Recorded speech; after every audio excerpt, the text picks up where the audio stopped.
Now over 30 years old, the Holden VL Commodore is still as popular as ever on the Aussie performance car scene.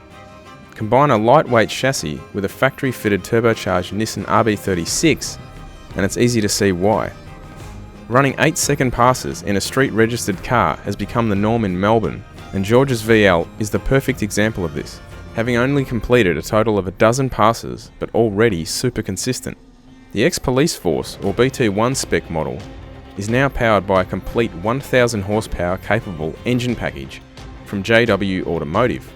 Bolt-ons include a precision turbo and Plazmaman intake with power laid down through 255 street radial tyres.